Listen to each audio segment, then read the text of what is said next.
Starting this video in the southern Georgia city of Folkston. The water tower reads Gateway to the Okefenokee and has an alligator image on it. I've been here before. It's close to the Okefenokee swamp. It's also a popular place for train watching. I did a video on that not too long ago. Folkston is the county seat for Charlton County, and I'm standing next to the courthouse. There's a marker next to the courthouse. It states that this county was formed in 1854 and named for Judge Robert M. Charlton. Further, it shows the first county officers from April 1854. But let's go all the way down at the bottom of the marker, where Lewis N. G. Strickland was soon replaced by H. Roddenberry as a tax collector. Roddenberry is a familiar last name. Right next to that marker down here is another granite marker, a memorial to that tax collector, Henry Roddenberry, who was one of the settlers of what would become Folkston. His father served in the Revolutionary War. Henry Roddenberry was the great-great-grandfather of Gene Roddenberry. Yep, that Gene Roddenberry, the creator of Star Trek. I never knew this until just recently. So interesting how Gene Roddenberry's ancestry traces back to right here. As for his Star Trek legacy, I'm going to a place 20 miles east of here to witness that legacy. An actual reproduction of the inside of the Star Trek original series Enterprise ship. Today will be awesome. Hey guys, it's Emily. Welcome everyone! Today I'm at Neutral Zone Studios here in Kingsland, Georgia. In this edifice, they've built many of the sets from the original Star Trek series, including sickbay, engineering, and the bridge. And I'm wearing an appropriate t-shirt. I've been a fan of Star Trek, and I've wanted to visit here since Out of the Woo visited here last month. It'll be an out-of-this-world day. Usually I say, let's go, but today I'll say, take us out, Mr. Sulu.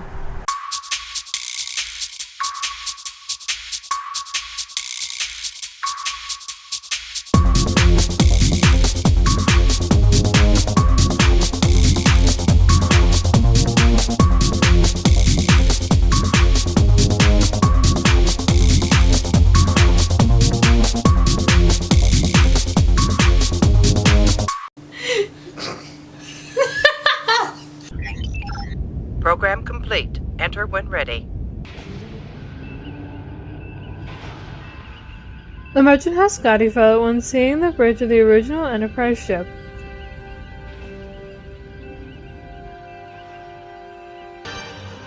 And how awesome was this scene from Star Trek Enterprise, when once again the bridge of the original Constitution-class starship, in this case the Defiant, was seen again on TV.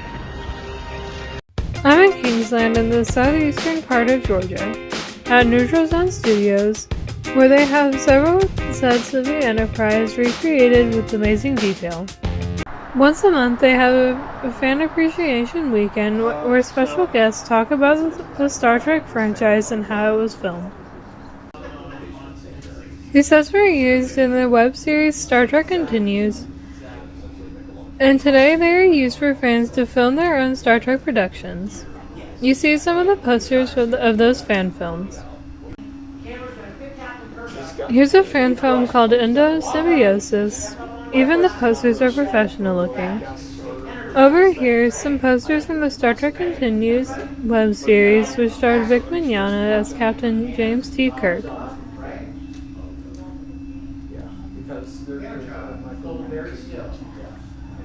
There are Starship rules of conduct posted here. Please be respectful, no food or drink on the sets, photos and videos are encouraged. Also on the bottom, no smoking and no tribbles. We all know how much trouble they can cause. The Nichelle Nichols documentary, Breaking Barriers, was filmed right here at these studios. She signed this poster as Nichelle and Uhura. As I mentioned, there's been over 50 films that have been here. Continues filmed 11. We have our own Tales from the Neutral Zone. We have 3. This one will be 4. And we have a 5th in post-production. And we have filming going on in about 2 weeks or so for 2 more episodes to be filmed here. But there have been other groups. Dreadnought Dominion has done a ton. We were just here 2 weeks ago doing a Dreadnought Dominion, Yep. and where I was promoted to captain. Thank you very much. So there's a lot that goes on here. The studio actually started in about 2010 in a smaller location down the road in St. Mary's. We're started by a group called Starship Farragut. And they had a little bit of a bridge set, they had a scaled down transporter room, and part of a corridor. They had filmed 2 episodes of Farragut, and the third one they wanted to make a little more dramatic. So they knew Vic. Vic was a voice actor, but he was a big Star Trek fan, so they asked if he would come in and direct, which he did. Fan films, you can't make money on fan films. That's the one overriding condition. Right? If you have a fan film, everything you find online is free. There are a couple of thousand fan films online for Star Trek. So all he really wanted to do was, when they were finished making Farragut, he wanted to film his own episode. And they agreed. And when Farragut was done, the building was sold. So they had to move out. So rather than put the sets in storage, Vic said to the Farragut guys, why don't we see if we can find a bigger location, move your sets in, and try to build around it. The sets you're going to walk through were patterned after the blueprints from Desilu in 1966. We're going to talk about how we know things like size, because blueprints give you shapes and locations, but they don't give you measurements. But if you can figure out what the measurements are, then you can make something that's almost a duplicate.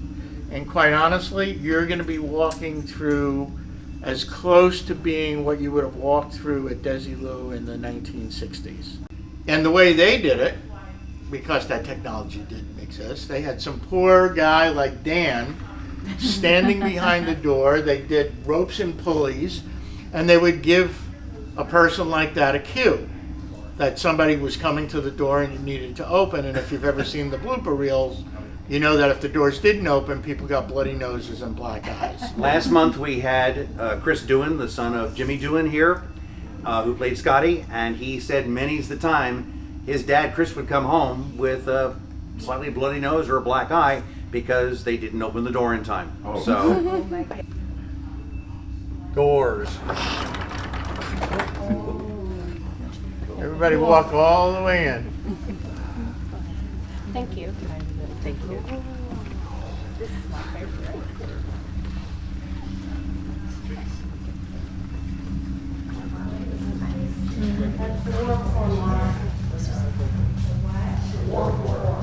Oh, you're right there. It's so very quiet. Oh, yeah. Where's the GND?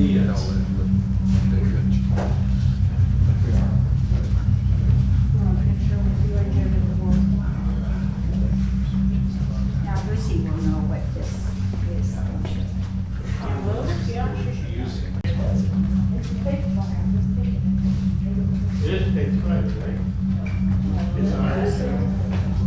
People sometimes feel that it's smaller than they imagined it would be. It's actually built to scale, and like I said earlier, we'll talk in a little bit about how we figure out what the scale is. What's different is the wall that's behind you guys would not be there. That's a dividing wall between 2 sides of the building. We've just taken over the other side of the building. There was a company there that made egg rolls. So there's a lot of grease that needs to come out of that side of the building. But that wall will come back down and it'll open this room up. Does anybody want to guess why that wall would not have been there? To have room for the cameras. It would Cameras. be a wild wall that you could move out of the way. Cameras, director, actors waiting to come on set. And if you think about it, you can't take a video of the entire room if you're in the room. You want to be outside the room. And as we move along, we're going to talk about what walls you think would have been removed. They're called wild walls what walls you think might have been, not there. Forced perspective. And if you're not familiar with what that is, what it means is that as things go further today, this is exactly what they used in the original series. And we know that by looking at close-ups of this from the original series and seeing these little notches and the size of these hexagonal shapes. But the question is, what is it? What is it? Does anybody want to make a guess? You don't have to. Is it a hose clamp? Floor grating. No, a what? Floor grating of some type. No, good guess though. What was it? Hose clamp? Nope, nope. It's actually a form of rebar. Okay. You put it in large cement pours, so when the cement cures, the cement doesn't crack. So, not surprisingly, I guess, that person became known as Mr. Foam Man. And they said, well, if you can make that out of foam, what else can you make out of foam? All these items you see on the wall. These things aren't manufactured anymore. 3D CAD programs are great for the 21st century, but they didn't have that technology. They don't find anything. But it is steel. And it was designed by a gentleman whose name is Will Smith. Now, it's not the Will Smith that would smack you across the face on television. It's a different Will Smith. And Will scoped this out along with the railings, and they found a welder and gave him the specs, and he built this. And they brought it, and it was very heavy, and they put it in and they put it up, and everybody's standing here patting themselves on the back. What a great job, blah, blah, blah. And Will looked at it and said, it's not how I drew it. And basically, there were certain things wrong with it. This was square, which could certainly hurt someone. The steps were not in the right locations. So they said to the person, you're going to have to build another one. You're going to pay for it. You've got to do it right. So begrudgingly, he built another one, brought it up in his flatbed, dumped it outside. Nobody's ever seen him again. Now we still have the old ladder, which is right behind this wall, the old ladder. So if any of you have a pool with a deep end and you want to make a deal on a ladder, I'd be happy to do that. I believe that this was an afterthought on the part of the production people. Because if you go back and you look at the first several episodes of Star Trek, this room was wide open. These items were not here. And we think that they needed something or wanted something that looked like it was running the warp core. And they came up with this concept of dilithium crystals that would drive the core.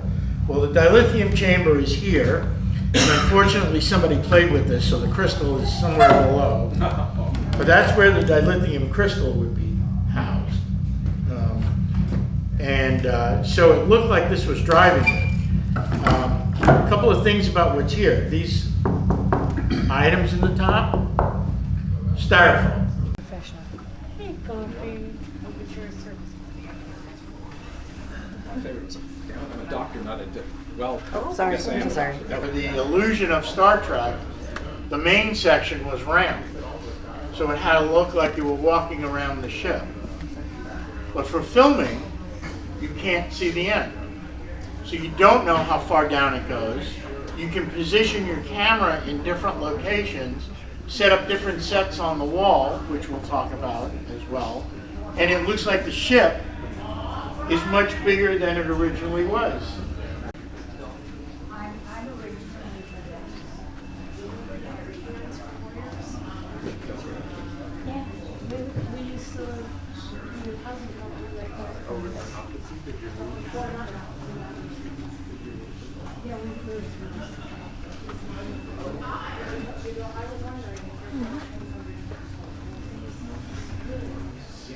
This material was manufactured specifically for Star Trek Continues. This material, remember I said, it's great if you can find things that are still manufactured today, because then you can just buy what was originally used. This is not available anymore. There's not even an idea of how long ago it was discontinued, but it must have been very popular back in the 60s because it was everywhere on the set. It was bedspreads, pillowcases, wall sconces. It was even used in an episode as a tablecloth. You saw it in different colors. I think the Romulans had it in purple or blue. Ever think about why Star Trek was so colorful? Reds and blues and yellows, and then there were black, which kind of make those colors pop. Items like this. You think about it, 1966, what was new in the early 1960s? Color televisions. So they tried to make the colors pop on a color TV, believe it or not. That's a true thing. And when you're filming this material under lights and a camera, you can see what it looks like. You can see the shine and the shimmer.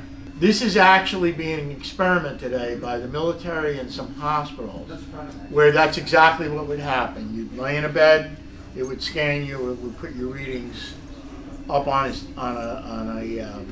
view screen, so they didn't have to do anything intrusive to you.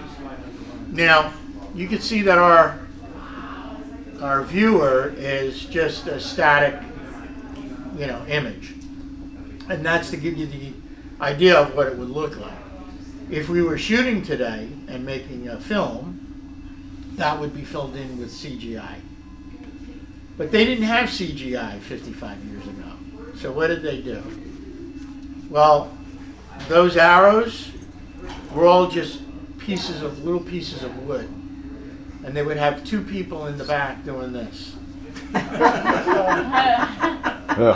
And they'd have a third person who was pulsing the pulse and the respiration. Oh my goodness. And that's how they did it. Get your cameras ready. And he was... Did you get it? Wonderful. Oh, this is a beautiful room. I encourage you to go all the way to the back wall and turn around and look in and shoot video. I can't say this enough, but the set creators did an awesome job recreating all these sets like the transporter room. One of the biggest challenges for the producers of the original series of Star Trek was budget, right? Save money. How are we going to save money? We know this show is going to cost a lot of money. How do we keep the cost down? You use things that already exist, right? Did he already tell you that? Like the styrofoam packing materials. You use garbage that serves no real purpose, and you just paint it and repurpose it somehow. And while there are a lot of things that no longer exist from the 60s, there are a couple of things that still do. One of them, in particular, is this stuff. This cool little squiggly moire stuff. It's kind of a thick plastic. Anybody want to guess what it is? This coin. Pardon me? This coin. That would be a good guess. Close. Some people have said, is it a shower door? Yeah, that could be a shower, right? Yeah. Overhead light grids. Oh, the overhead lighting thing? Yeah. You any musicians here? Amateur, not professional. Drummer? No, guitarist. Do you know what this is? It's called drum wrap. It's the stuff that goes around the outside of a bass drum or a snare drum. There you go. And thank heavens that it still exists, because I don't know how you would ever make that stuff. They stood on, right? Anybody want to guess what these actually are? Swimming pool Fresnel lenses. Swimming pool? Where'd that come from? That's very specific. You're right about it, though. They're lenses for movie lights. Yeah. They're big Fresnel, that's the company, Fresnel lenses. Now think about it. If you're a television production facility in LA, you have tons of movie lights and lenses laying around, so it costs you nothing. See how they're saving money? They're looking around and scrounging up anything they can find. The good news is, these lenses still exist. The bad news is, they're about $3,000 each. Wow. Oh my God. They're very finely milled, thick glass, and they're very expensive. So we have a problem, don't we? Because we need them. We know what they are. You have to use them when you know the real thing, right? But we were a fan film. there's $18,000 right there. We don't have that kind of money. No, we had very little money. So you got to problem solve. What do? Well, at the time I was living in LA, and I had a friend that worked for a production company.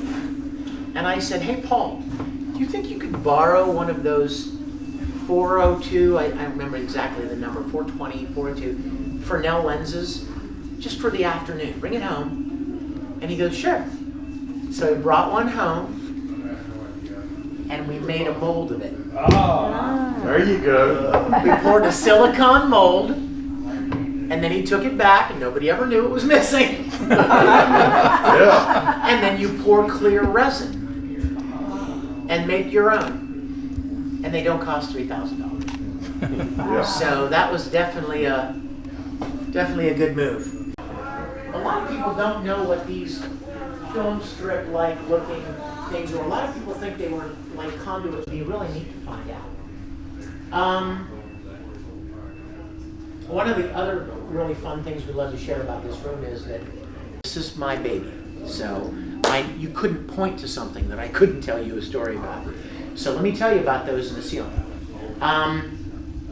When we were building this room, and we knew we needed, basically, I think they're about 1 foot in diameter. Okay? Let's call them 12-inch in diameter. We knew what we needed for the ceiling, and so I went scouring around Kingsland, and I found PVC pipe. I found a guy that had all different sizes of PVC pipes in his yard, and we got him to sell us one that we cut up for these things in the ceiling.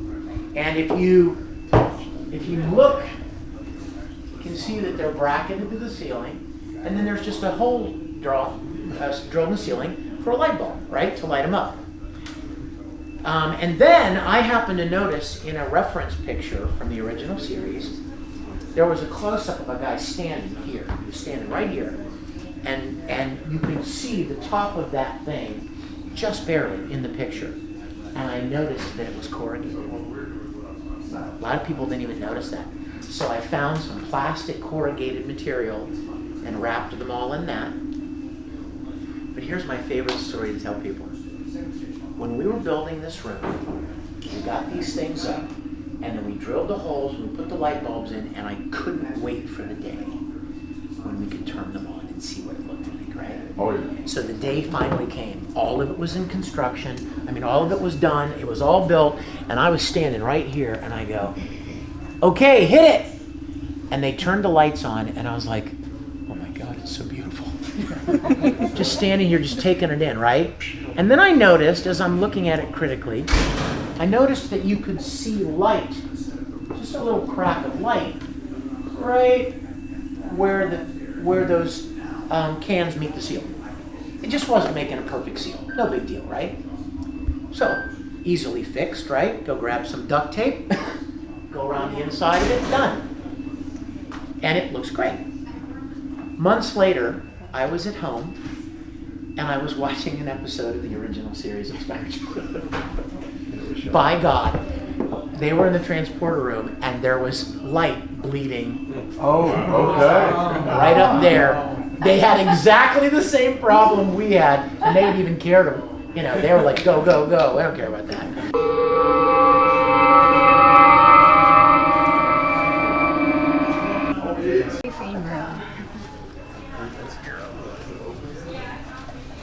And it's backlit. This has been a wild wall. What happened in here? Is that everybody? Is that everybody? It's also the rec room. And it's also the ship's chapel. Because when you're trying to save money, you don't build lots of rooms that you only need once or twice. You repurpose, you redecorate a room you already have. So when it was the briefing room, it looked like this, and when it was the rec room, they would take this table out of here and they would bring in a bunch of those little white, round, little teardrop-based tables.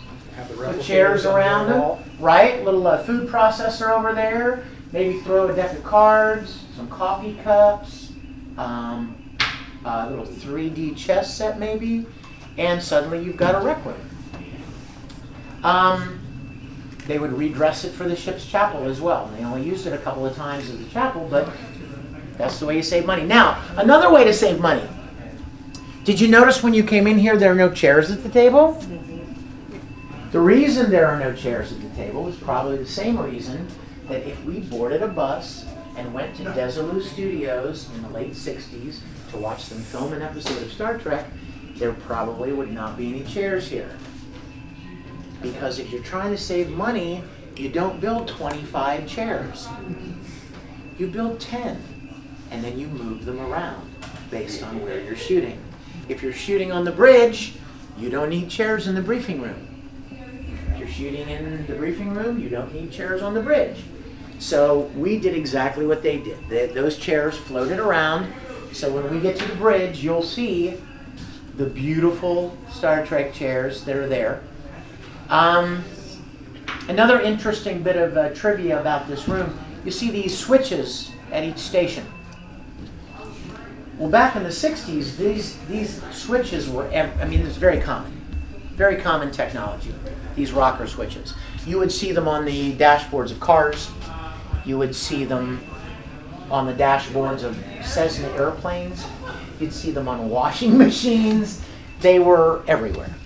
But this is long gone technology. Like, this kind of stuff isn't around anymore. So we have another dilemma, just like we did with the transporter. What happens when you know what they used and you're trying to recreate the ship in as much detail as you can, but they're not readily available? So we did the same thing that we did in the transporter room. We bought a couple of the real sets of rocker switches, and then we just took them apart and made little molds and painted them different colors, and were able to reproduce them as many as we needed. Now the bad news is they don't actually work, right? They don't actually push. But do they have to? No. I mean, if you're shooting a television show, they look fine. And if the actor's doing a good job and you're watching the actor walking around and then he goes, Kirk, here. You're not looking down there. You're looking here, right? And when the sound guy puts in the finishing touch, you completely sell the illusion that these things work. And they actually don't. Star Trek was based on the Navy. Like the Starfleet, the fleet of starships was based on the Navy, loosely on the Navy. A lot of the people that worked on Star Trek were Navy veterans. So they thought so they named the starships after the aircraft carriers of the day, and they thought it would be fun to shape this table after an aircraft carrier. I think that's cool. That's cool. It's one of those subtle things that you don't know why it's that shape. You just think it's kind of interesting and maybe a little futuristic, and then you find out later that it had a purpose. It had a secret reason.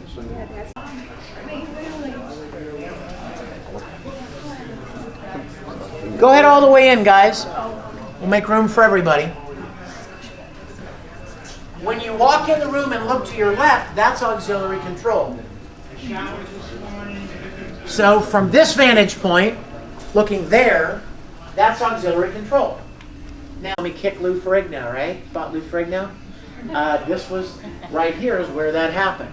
This stuff was not even built yet, and the script called for a guest quarters on the Enterprise. Well, that's great, except we don't have guest quarters. So we had to build that in this area, and Lou was right there. We fought right here, kicked him right here. Well, yeah, it was pretty fun. You remember we talked about those tables, the rec room tables that you would bring into the briefing room? There are a couple of them. When we had a script that called for an alien council chamber. We don't have an alien council chamber. So this was our area to build it. So we hung curtains around here, and we put different colored tile on the floor so you didn't see the standard Enterprise gray carpet. And then we made up a logo that was supposed to be like the emblem of this planet, and we hung it in front of the curtain right there. Boom, alien council chamber.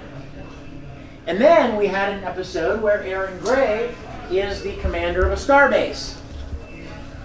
And they meet with her in her office. We don't have a Starbase Commander's office, so we had to build one right here. This table was gone. Notice the screen? See it? This is right where that picture was taken. Her desk was here. We turned the screen from black to white. We put the names of the ships that were still in service on the screen. Put a wall across here with a window in it and a green screen behind the window so you could project the starbase out in the distance. Go around the corner there is plenty of space. Yep. I heard that. Buck Rogers. Yeah. Well, we saw Aaron Gray before, so. This is everybody's room. Once again, you need to save money. You build one room and then you just redecorate it based on whose room it's supposed to be. If it's Captain Kirk's quarters, the bed would be a certain place, the desk would be a certain place, there would be certain knickknacks and collectibles on the counter, there would be certain things hanging on the walls. If it were Spock's room, the bed would be over here, this would be over there, there would be all different things hanging on the walls, different collectibles on the, everything that says, oh, this is Spock's room, or this is Sulu's room, or this is Scotty's room. An old Mac Lisa. Yes, it was.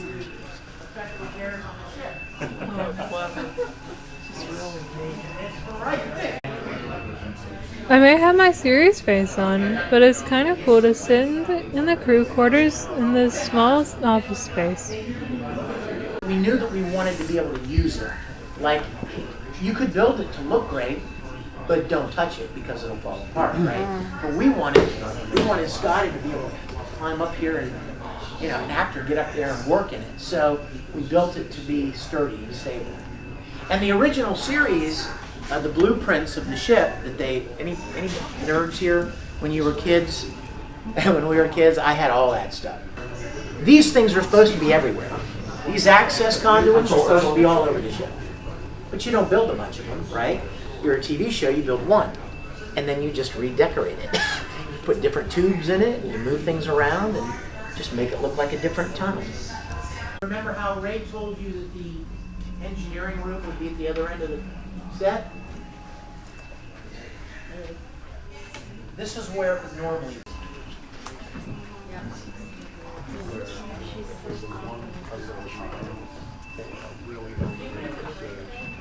Yes, I was.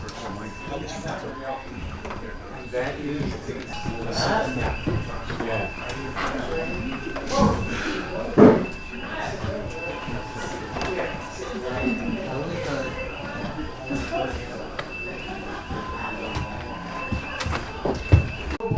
shot of the Enterprise, and then you just recycle those same shots every week when you're editing a new episode. So they do that with Interesting mismatch between the design of the interior of the Enterprise with Yes! the turbo lift offset. Star Trek Continues calendar. Yeah, And it's beautiful. I mean, it is high quality, great shots from all the episodes, a great calendar, and I have 3 left. Now, let me say this. I only care about keeping it open for people to enjoy. Nobody's interested in profiting. They're just interested in...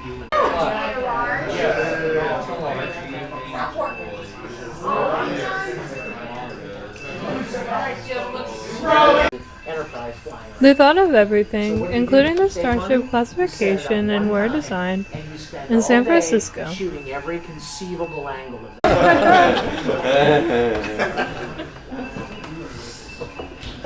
this is so beautiful. I'm expecting to see some of these Trekkies crying here at the moment. Oh, if you stick around, you'll see it. You didn't even want to look at my eyes the first time I walked in here. Yeah, I mean, there are millions of people around the world that would give anything to do what you're doing right now. I know. I mean, this show holds such nostalgia for so many people. I'm one of them. Yeah. So to have built it and then shot our series here, but next to that, sharing it with people is one of our favorite things to do. Remember the chairs we talked about? These are the actual Star Trek chairs, and these are exactly what they used. They were made by a company called Burke chairs. But they were just cheap molded plastic chairs. That's what they bought. They probably were extremely inexpensive molded plastic chairs. So they probably bought 10 or 12 of them at a store nearby, brought them back to the workshop, made a cushion, cut a back shape and upholstered it. They probably grabbed a couple of scraps of wood on the floor and cut little triangles for the back, and then painted a weird color. So same thing with the captain's chair, actually. The chair itself was just an executive office chair. It was made by a company called Madison. I have one. In fact, when we shot our series, my chair was an actual Madison, and all these buttons and stuff worked. And of course, when we finished our series, I took mine home. Yeah. So they had to build another one because I'm like, I'm keeping this baby.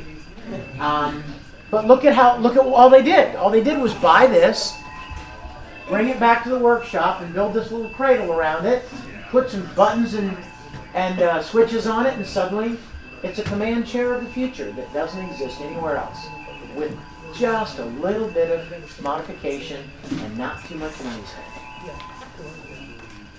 Do you sit in a captain chair? You played a captain, right? Yeah, I spent a lot of time in this chair. Yes. Wait. They don't have this in stock. No, they don't. They did have Paul Allen's collection. Oh, I know. I've seen on it. It's display, amazing. and that's where I got this shirt at that place. In fact, let me tell you something fun about the Seattle Museum, you guys. You know the Mopop Museum there? Yeah. Right?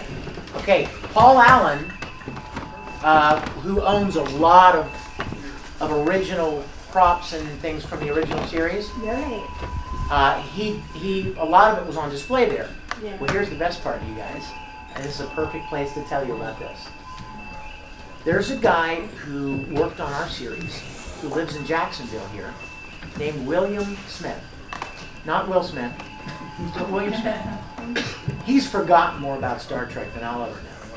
And he was the one that drew up the plans and built engineering.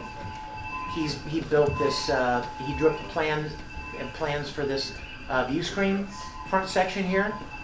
And he was hired by the Seattle Museum to restore the original helm navigation console. I'm talking the original. Paul Allen owned it. It was in a crate in the basement of the Seattle Sci-Fi Museum. And Will asked me to go with him. And we went down into the belly of that thing and opened up that crate and put surgical gloves on and pulled out the original helm nav console. And I got to crawl around underneath it and see how it was built. We got to pull the exact paint colors. A lot of pieces were missing.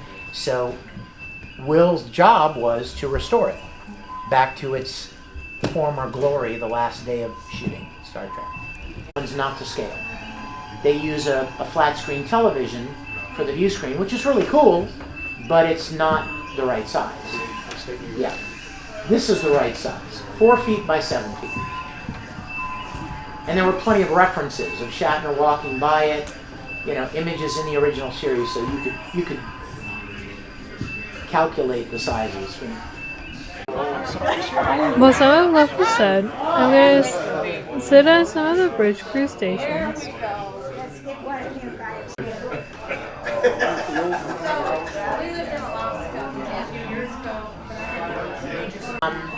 Space Center Houston for a time had the shuttlecraft, the 3/4 scale shuttlecraft, and we actually used it in our 3rd episode. We got to shoot with it in our 3rd episode. Exactly. A lot of the stuff from Star Trek is in the Sci-Fi Museum in Seattle. Was it the Galileo or one of the other ones? The Galileo, film style, Film style. one camera. The whole thing is filmed? Oh, wow. Yep. So we would set up a camera in a master shot position, Maybe find some angle where you can see just about everything, right? And you shoot the whole scene. You see everybody move around, everybody better know their lines, right? Because you can't lie in this shot. Everybody's doing the whole scene. Then you cut in and get close-ups of any of the characters that are doing certain things. And that's where you really need continuity. Right. Right. Live show, you know, they might put together a couple of different takes, like a live sitcom. They might run it. If we shot a scene in here, for instance, and the camera back there shot the big master wide shot, and I turned around and said, Uhura, open a channel. Right? And I did that. And then they get in close to shoot my close-up, and I go, Uhura, open a channel. That's not what I did in the original, in the first shot, right? So what if I want to use that spin? You know what I mean? What if I wanted to use that turn just for the drama of it, and I forgot to do it in the close-up? Either I have to sit on the wide shot because that was the only time I did it, or just use the close-up because I didn't do it the same way. You know I'm going to take a seat in the captain's chair.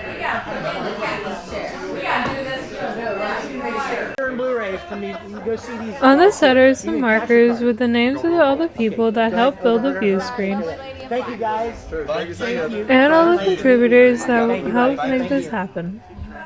I really appreciate this. I told him that I was coming here, and I asked him, I was like, you like Star Trek, right? He goes, no, I never really got into it. And I was like, I could have sworn he liked Star Trek. He's met Shatner. Yeah. So, I don't know. Well, there you go, my girl. Thank you. I got that. No, let's do it. Let's do it over there. Yeah, right. Oh, that's great. Ta-da! Thank you so much. One more time, I wanted to walk down this hallway on the original Starship Enterprise.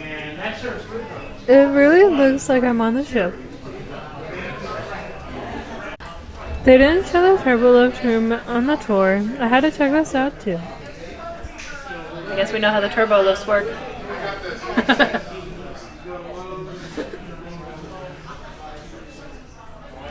So we got a Neutral Zone Studios shirt and it's signed by Vic. I'm so happy.